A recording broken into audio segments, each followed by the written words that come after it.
Vamos a conversar con Manuel Bernales Alvarado. Él es director de Geopolítica en RCR, politólogo, consultor internacional, amigo de esta casa. Con saludarte, Manuel. ¿Cómo estás analizando esta situación de lo que ha ocurrido en Quito, Ecuador, ¿no? De irrumpir en la sede de la Embajada de México para detener al ex vicepresidente Jorge Glass? Y esto ha merecido, como yo explicaba también, pronunciamiento de muchos países y de muchos bloques, ¿no? Tanto económicos como políticos. ¿Cómo estás analizando la situación? Bueno, primero quiero decir que no he escuchado no me he conectado a las 8 de la mañana para poder escuchar al expresidente de Ecuador. Como habíamos visto, este asunto merecía el pronunciamiento, la declaración de los expresidentes de Ecuador, pero eso no se ha podido. Me felicito y me alegro que hayas logrado esa comunicación. Ahora bien, dicho esto, quiero decirte lo siguiente. 3 puntos bien concretos. Primero, el hecho macizo, concreto, de carácter jurídico y de política internacional, con implicaciones de política interna, tanto para el Ecuador como para México, pero también para el Perú. Punto 1. Punto 2. Los antecedentes de este asunto brevemente enunciados en menos de 2 minutos. Punto 3. ¿Cómo es el análisis que yo hago desde una perspectiva de geopolítica del Perú y no tratando de intervenir o de explicarme en términos en que lo están haciendo las agencias internacionales y otras fuentes muy importantes que estoy consultando todo el tiempo? Entonces vamos a lo primero. Lo sucedido no tiene perdón de Dios. Concretamente es una violación al derecho internacional porque se ha entrado sin permiso para secuestrar a una persona. Fíjate que las noticias no han utilizado la palabra secuestro, pero es un secuestro. Se ha entrado a otro país, una embajada es otro país, es de otro estado, es un territorio de otro estado, sin permiso de ese territorio, a la fuerza, golpeando a funcionarios. Eso es un hecho muy grave para secuestrar a una persona. Punto 1. Punto 2, que esa persona sea una persona condenada con libertad provisional, pero con la condena impuesta todavía. O sea, bajo la jurisdicción del Estado ecuatoriano, eso no justifica lo otro. Podían haberse tomado otras medidas. Por ejemplo, una muy sencilla, y no voy a extenderme más en este asunto, que es negar el salvoconducto. Esto es lo que se hizo, por ejemplo, cuando 10.000 cubanos entraron a la Embajada de Perú, y el entonces primer secretario encargado de la Cancillería, en ese momento allá, la Cancillería de la Embajada, primer secretario Ernesto Pinto Basunto Ritter, negoció la salida de las personas, excepto 3 que salieron varios años después. Bueno, eso es un ejemplo bien concreto de cómo se pueden manejar estas cosas. Y ustedes pueden invitar también a Ernesto Pinto Basurco, que es una persona muy conocedora de este tema, en estas dimensiones, para que puedan ampliar la información con una persona competente en ese tema. Contexto. El contexto internacional es que este no es un hecho nuevo, pero es un hecho grave. Los iranios invadieron la embajada de los Estados Unidos. Japón hizo lo mismo con una instalación de una misión diplomática china hace muchos años. Cuba intervino, se metió en la embajada de Ecuador en 1981. O sea, no hay nada nuevo en esto. Pero sí, todas esas cosas fueron graves, tan graves que te voy a citar un caso que ni se menciona. En la guerra con Chile fuimos invadidos y el Perú ocupado, y Lima fue sede del gobierno chileno que manejaba el país, excepto la resistencia de la Breña y el gobierno que se manejaba desde porque se desarrollaba el gobierno peruano, muy golpeado, que se desenvolvía desde Pueblo Libre. Bueno, los chilenos no tocaron ni un solo consulado, ni una sola embajada, y nos estaban haciendo trizas. Eso da una dimensión de cómo hay ciertos principios. Ahora, ¿por qué estos principios de la inviolabilidad? Por un asunto muy sencillo. Esto no es un invento de hoy, esto viene desde la época de la Edad Media, en que en esa época había el poder de la iglesia y el poder temporal de los príncipes, de los reyes, de los condes, de los dueños de un territorio determinado, que eran los soberanos dueños de ese territorio. Bueno, tampoco todas las iglesias tenían la característica de poder dar asilo o de dar refugio, aunque el asilo y refugio contemporáneamente son dos cosas distintas, aunque relacionadas, jurídicamente distintas, aunque relacionadas. Y así se fue desarrollando la institución de pedir asilo y de ser recibido, aunque fuese un reo. Eso se fue modificando, nunca fue solamente así, se fue modificando. Y el atributo que tenía la Iglesia Católica, y en otros países también otras religiones también tenían principios parecidos, fue sustituido por el Estado y la soberanía del Estado, que es un principio fundamental. Solamente hay un artículo, un inciso de un artículo, creo que es el 42, algo así, no recuerdo, pero solo un inciso del convenio relacionado a este asunto de la protección diplomática, que dice que el Estado que recibe, en cuyo territorio hay una embajada, una misión acreditada, debe ser cuidadoso cuando hay estos conflictos. No dice nada más. De tal manera que el principio es la inviolabilidad. En eso no hay ninguna discusión. Punto 3. ¿Cómo veo este asunto? Es preocupante porque Ecuador estaba a punto de recibir una colaboración muy importante de varios estados que le están ofreciendo ayuda para salir de la circunstancia en que se encuentra y ayuda sobre temas de seguridad. Y justo ese estado hace una violación a un asunto de seguridad que no es admisible.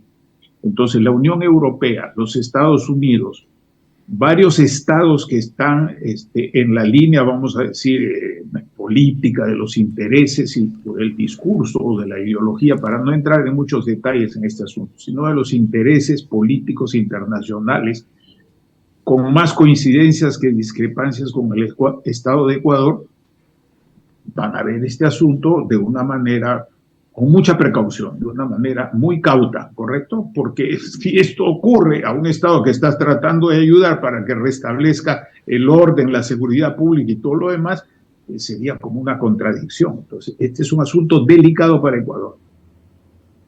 Punto 2, dentro de esta tercera cápite, por así decirlo. ¿Cómo nos interesa eso al Perú? Nos interesa de una manera muy sencilla, porque cuanto peor está un estado vecino como el Ecuador, con el cual tenemos una importantísima frontera histórica, con la cual estamos país con el cual estamos desarrollando o tratamos de desarrollar algunas buenas relaciones en el marco bilateral y en el marco multilateral. Pregunta, ¿podemos tener garantía de que los asuntos internos de Ecuador no se desborden y no impacten negativamente en los intereses del Perú, intereses en frontera, intereses de la lucha contra el narcotráfico, contra las bandas, y que también entorpezcan las relaciones que se construyen a través de inversiones mutuas, proyectos como los que se desarrollan en Tumbes, en Piura o en otras partes? Es un asunto muy serio, pero este asunto no ha sido tocado. Yo me he pasado como 5 horas viendo información internacional en varios idiomas y este asunto no ha sido tocado. Y esto es lo que creo que los peruanos debemos preocuparnos cuando ocurren este tipo de situaciones, en este caso en Ecuador. Y pongo otro ejemplo. Pinochet no tocó la embajada del Perú. Acuérdate que cuando el golpe de Pinochet, el general Vargas, que era contralor de la República, que tenía una hija, Gina Vargas Valente, allá, logró enviar un avión que trajeron personas que estaban refugiados y otros inclusive que estaban en el Estadio Nacional. Entonces, este es un asunto que siempre se ha respetado. Ahora, por el otro lado, las reacciones que yo he estado observando aquí en el Perú son bien politiqueras, muchas de ellas, no todas, muchas de ellas muy politiqueras. Entonces están diciendo, es que AMLO es una persona indeseable para el Perú, que tiene refugiada a la esposa del investigado Castillo, acusado Castillo, del golpista Castillo. AMLO no se ha portado bien con el Perú, sí, pues, pero AMLO ya se va.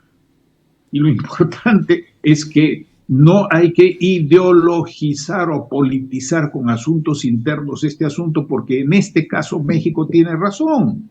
Y México lo que ha hecho en este caso concreto es protestar, proteger a sus connacionales, proteger sus derechos de una manera como yo pienso que lo hubiéramos hecho acá en el Perú, en nuestro caso. Eso es irrebatible, pero además ha acudido a la Corte Internacional, y eso ha sido declarado por Alicia Bárcena, que es una mujer que hoy día ocupa un cargo importante en México, como ya se sabe, pero que además es una mujer que conoce el Perú, el Ecuador y toda América Latina por sus años de trabajo en la organización internacional.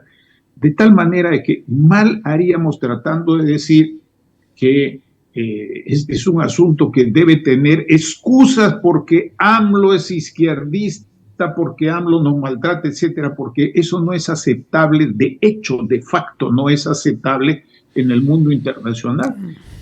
Este es un asunto también, y lo menciono solo de pasada, José, delicado, porque Israel está también haciendo lo mismo con otros estados. Acaba de bombardear con el argumento de aniquilar a unos agentes de Irán, un consulado de Irán en otro país, y también eso está ocurriendo en otras partes. De tal manera que si entramos en ese asunto de hacer partidismo del tema, estamos bien equivocados. En síntesis, me parece muy importante que el Perú vea este asunto desde el punto de vista de los intereses permanentes de la República del Perú y de sus consecuencias inmediatas. Por otro lado, todo el mundo sabe que aunque existe este principio, todas las embajadas son parte de los sistemas de información, inteligencia o espionaje, como se quiera llamar, porque si no hacen eso, ¿para qué son embajadas? No son para cócteles, son para informar, negociar, representar y proteger los intereses de su Estado dentro de otro Estado en el cual son recibidos. Y el mismo criterio, por analogía, el mismo criterio vale para el sistema de las Naciones Unidas, que está siendo afectado también en otras partes, concretamente en el conflicto que se da entre Israel y los grupos palestinos que Hamas, que gobiernan Gaza, pero hay otros grupos más. Este es un asunto más complejo. Está muriendo gente y todo eso, y no están respetando la protección debida a esas personas que están en misiones humanitarias. Estos son alcances, ¿verdad?, que tampoco han sido mencionados por nadie. Hasta pasó 4 horas revisando información. Y reitero que lo importante, José, para nosotros es ver que en la región y en los países vecinos prime un principio de igualdad, de cumplimiento de la ley. ¿Qué nos importa lo que puede estar declarando Maduro? Claro, los que están en el asunto interno político peruano van a decir cómo Maduro dice tal cosa, por qué los cubanos se dan ahora el baño de santitos. No, lo importante es saber, 1, que hay un problema interno, 2, que ese problema interno ha sido asumido por el presidente de la República. Yo ayer hice circular una información en la que textualmente decía que sería sumamente grave que este asunto no hubiese estado bajo la responsabilidad del presidente de la República. Alguna gente me dice, ¿y por qué, Manuel? Muy sencillo, hermano. Si no está bajo la responsabilidad del presidente de la República de Ecuador lo que se ha hecho, que es el jefe, así como en el Perú, de la política exterior, y no tiene que pasar por ningún filtro para eso, querría decir que hay otro poder que lo ha hecho al margen del presidente. Y en ese sentido creo que ha hecho bien el presidente, y es una opinión, no es un hecho, es una opinión, creo que ha hecho bien en decir yo soy el responsable de esto, pero no hay que mezclar las cosas. Y al Perú le interesa la vigencia de estos principios en toda la región. No nos importe lo que está haciendo México ahora con relación a Ecuador, porque tiene su derecho y lo está haciendo bien acudiendo a la Corte, Y tercero, no Así es. partidaricemos el asunto porque es una cuestión que nos Claro. interesa como Estado vecino Muy bien, Manuel, como y siempre. como miembro de la comunidad internacional. Muy bien, como siempre yo te agradezco la amabilidad de compartir estos minutos a través de RCR. Manuel, gracias como siempre. Saludos.